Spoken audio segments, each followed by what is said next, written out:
بسم اللہ الرحمن الرحیم۔ ویورز، کیسے مزاج ہیں آپ لوگوں کے؟ امید ہے آپ سب لوگ خیریت سے ہوں گے۔ ہمارا لیکچر کا موضوع چل رہا تھا جدید اردو شاعری۔ اس میں ناصر کاظمی کا تذکرہ کریں گے ہم آج کے لیکچر میں۔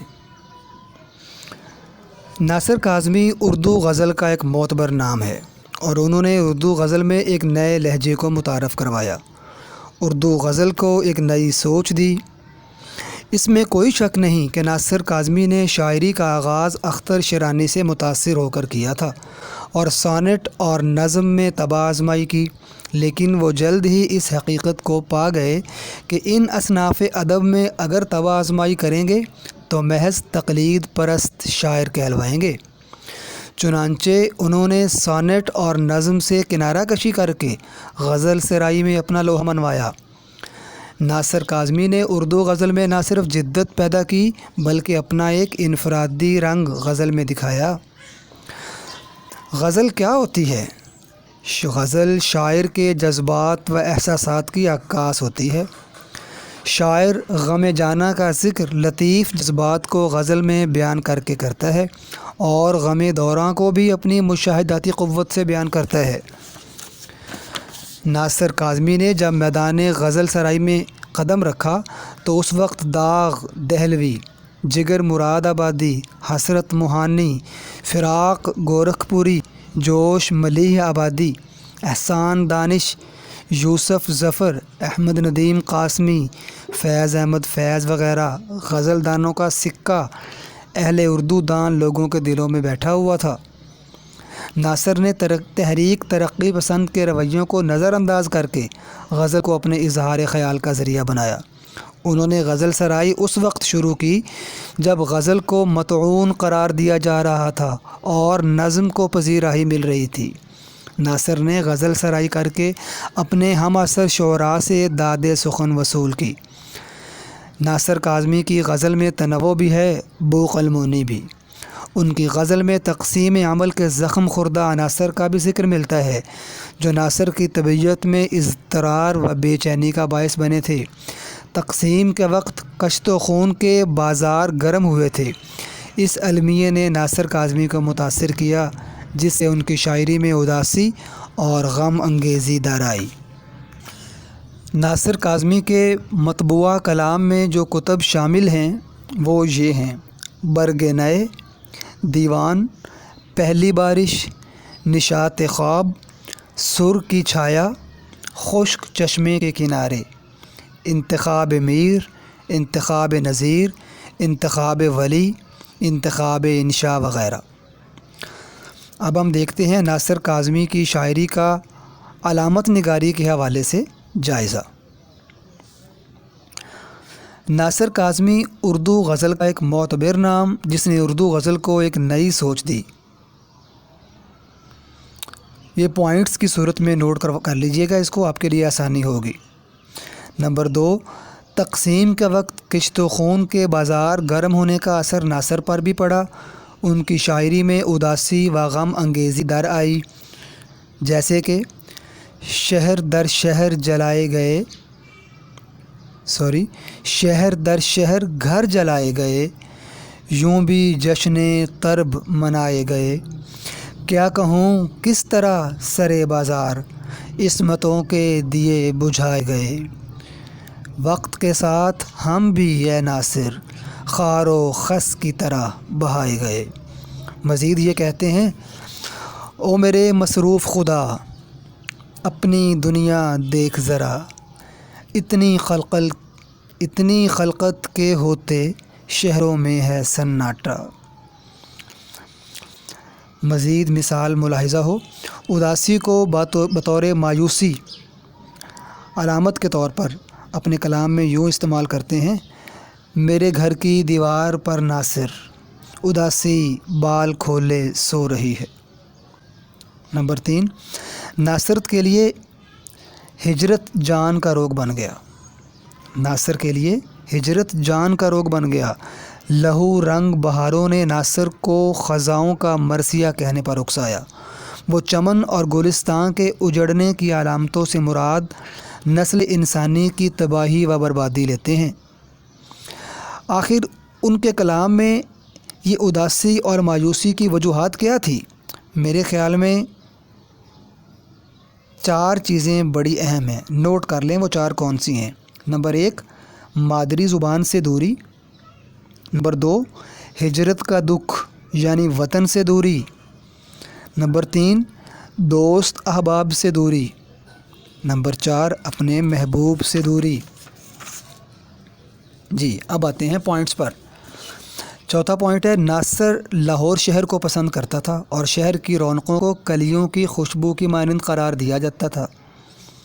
ناصر خود کہتا ہے، شہر لاہور تیری رونقیں دائم آباد، تیری گلیوں کی ہوا کھینچ لائی مجھ کو۔ نمبر 5، ناصر کے کلام میں سادگی بھی ہے اور سلاست و روانی بھی، جیسے گئے دنوں کا سراغ لے کر کدھر سے آیا کدھر گیا وہ، عجیب مانوس اجنبی تھا مجھے تو حیران کر گیا وہ رات کا بے نوا مسافر، وہ تیرا شاعر وہ تیرا ناصر، تیری گلی تک تو ہم نے دیکھا پھر نہ جانے کدھر گیا وہ۔ نمبر 6، ناصر کے کلام میں کلاسیکی رنگ بڑا گہرا ہے۔ اداسی، تنہائی، درد، ہجر و فراق، بے چینی و بے قراری اور محبوب کی کج ادائی کی پیدا کردہ تلخی وغیرہ ناصر کے ہاں کثرت سے ملتی ہے۔ زندگی کی مشکلات کے لیے وہ دھوپ کو بطور علامت استعمال کرتے ہیں، جیسے یوں کس طرح کٹے گا کڑی دھوپ کا سفر، سر پر خیال یار کی چادر ہی لے چلیں۔ نمبر 7، عام تراکیب و استعاروں اور علامتوں کا استعمال کر کے ناصر قاری کے ذہن کو اپنے کنٹرول میں کر لیتا ہے۔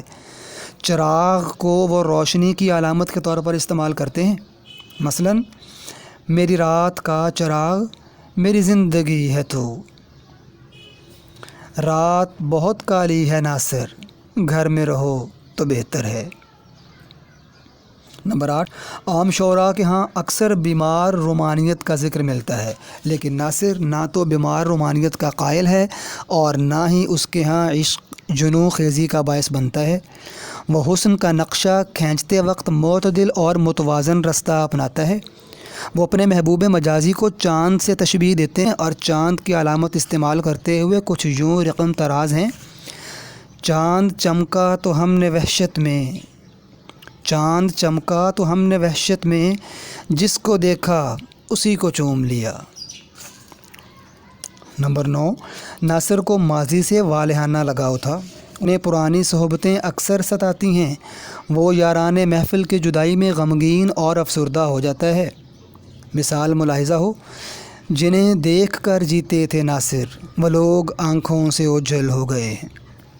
نمبر 10، اس کا یقین ہے کہ جو لکھا تھا وہی اپنایا، جو بویا تھا وہی کاٹا، جو کیا تھا اس کا صلہ مل گیا۔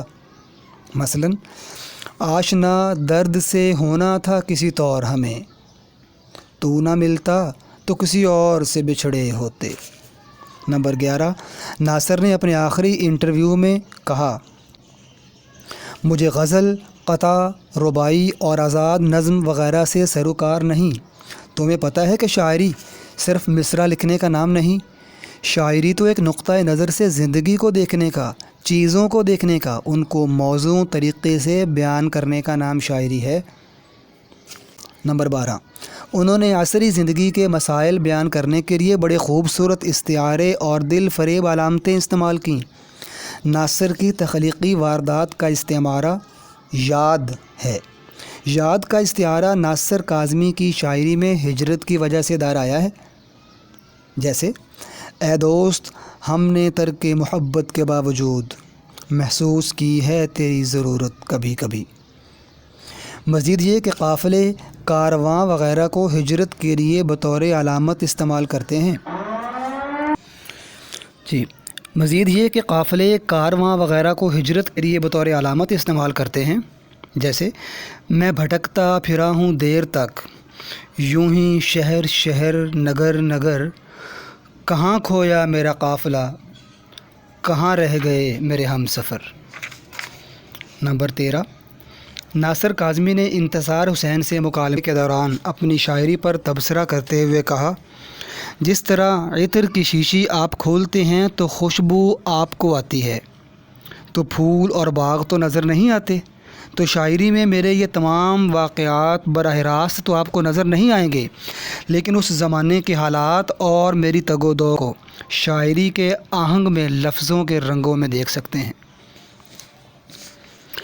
ناصر کے ہاں جو اداسی ہے وہ اسے معاشرہ کی عطا کردہ ہے، کیونکہ غم روزگار نے ناصر کو مایوس اور محرومی کے سمندر میں دھکیل دیا تھا۔ ان کی ذات میں محرومیاں تھیں جس سے ان کی خواہشات مرتی گئیں، اور اسی سے ناصر کی غزل میں سوز و گداز اور درد و تڑپ در آئی۔ ناصر اس درد کو درد تنہائی کا نام دیتا ہے۔